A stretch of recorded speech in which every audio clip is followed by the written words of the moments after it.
दोस्तों, यह खबर सुनकर आपको गर्व और खुशी का अनुभव होगा, क्योंकि भारत ने एक बार फिर यह साबित कर दिया है कि उसकी असली ताकत क्या है। आज भारत में ऐसी ऐतिहासिक परियोजना शुरू हो रही है, जिससे न केवल देश का विकास होगा, बल्कि दुनिया को भी भारत की क्षमताओं का एहसास होगा। गुजरात के दाहोद में दुनिया की सबसे बड़ी लोकोमोटिव निर्माण यूनिट की स्थापना हो चुकी है। इस यूनिट में 10,000 से अधिक इलेक्ट्रिक लोकोमोटिव बनाए जाएंगे।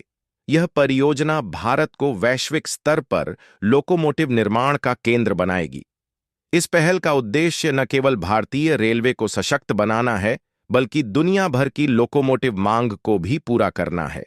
भारत पहले से ही बांग्लादेश और श्रीलंका जैसे देशों को डीजल और इलेक्ट्रिक लोकोमोटिव की आपूर्ति कर रहा है, लेकिन अब यह मेगा प्रोजेक्ट भारत के इतिहास में सबसे बड़ी पहल बनने जा रहा है। इसके तहत 10,000 से अधिक इलेक्ट्रिक लोकोमोटिव का निर्माण होगा। यह परियोजना मेक इन इंडिया को नई ऊंचाइयों पर ले जाएगी और भारत को वैश्विक रेल उद्योग में अग्रणी बना देगी। इस मेगा प्रोजेक्ट का सबसे बड़ा लाभ यह है कि यह रेलवे को डीजल इंजन से पूरी तरह मुक्त कर देगा। आने वाले समय में भारतीय रेलवे केवल इलेक्ट्रिक लोकोमोटिव का उपयोग करेगी, जिससे प्रदूषण में भारी कमी आएगी। इन लोकोमोटिव की एक और खासियत यह है कि ये खुद ऊर्जा उत्पन्न करने में सक्षम होंगे। ये इलेक्ट्रिक लोकोमोटिव जब 100 या 120 किलोमीटर प्रति घंटे की गति से चलते हैं, घंटे की रफ्तार पर चलेंगे और ब्रेक लगाएंगे, तो उनकी ब्रेकिंग तकनीक से ऊर्जा का उत्पादन होगा। इस ऊर्जा का पुनः उपयोग लोकोमोटिव को चलाने में किया जाएगा। इसके लिए रेलवे अत्याधुनिक ब्रेकिंग सिस्टम का उपयोग करेगी, जो इन इंजनों को और अधिक उन्नत और पर्यावरण अनुकूल बनाएगा। इस परियोजना के तहत रेलवे एक बार में 10,000 लोकोमोटिव का निर्माण नहीं करेगा। इसे विभिन्न चरणों में बांटा जाएगा। हर चरण में 1,200 लोकोमोटिव बनाए जाएंगे। पहले चरण की मैन्युफैक्चरिंग 2024 तक पूरी करने का लक्ष्य रखा गया है। इस दौरान 1,200 इलेक्ट्रिक लोकोमोटिव तैयार हो जाएंगे। इन लोकोमोटिव की रफ्तार 120 किलोमीटर प्रति घंटा से 150 किलोमीटर प्रति घंटा तक होगी और इनकी क्षमता 9,000 हॉर्स पावर की होगी। यह परियोजना भारतीय रेलवे के लिए न केवल आर्थिक लाभदायक होगी, बल्कि यह इसे दुनिया की सबसे उन्नत रेल प्रणालियों में भी शामिल कर देगी। इस यूनिट की स्थापना पर लगभग 20,000 करोड़ रुपए का खर्च आया है।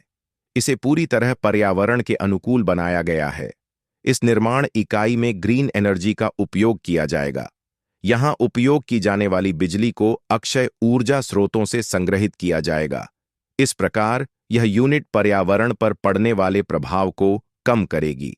रेलवे का लक्ष्य है कि 2030 तक इसे नेट जीरो कार्बन प्रणाली में परिवर्तित किया जाए। इस दिशा में रेलवे पहले से ही काम कर रही है। 2020 से 21 में भारतीय रेलवे ने 1,000 से अधिक इलेक्ट्रिक लोकोमोटिव का निर्माण सफलतापूर्वक किया था। अब 10,000 लोकोमोटिव के निर्माण के साथ भारतीय रेलवे दुनिया की सबसे बेहतर और आधुनिक रेलवे प्रणाली बन सकती है। इस बड़े काम को सफलतापूर्वक पूरा करने के लिए रेलवे ने निजी कंपनियों को भी शामिल करने का निर्णय लिया है। इस भागीदारी से न केवल काम में तेजी आएगी, बल्कि गुणवत्ता में भी सुधार होगा। यह परियोजना भारतीय रेलवे के लिए एक मील का पत्थर साबित होगी। यह न केवल भारत को आत्मनिर्भर बनाएगी, बल्कि रोजगार के भी अनगिनत अवसर पैदा करेगी। भारत को नई तकनीक अपनाने और पर्यावरण की रक्षा करने की दिशा में एक और कदम आगे बढ़ाएगी। दोस्तों, यह मेगा प्रोजेक्ट भारत को दुनिया की नजरों में एक नई पहचान दिलाएगा। इससे भारतीय रेलवे को करोड़ों रुपए का मुनाफा होगा और देश की अर्थव्यवस्था को भी बढ़ावा मिलेगा। यह पहल न केवल भारत के लिए गर्व का विषय है, बल्कि यह पूरी दुनिया के लिए प्रेरणादायक भी है। आपकी इस परियोजना के बारे में क्या राय है? हमें कमेंट सेक्शन में जरूर बताएं। अगर यह जानकारी आपको अच्छी लगी हो तो इसे लाइक करें और चैनल को सब्सक्राइब करें। जय हिंद।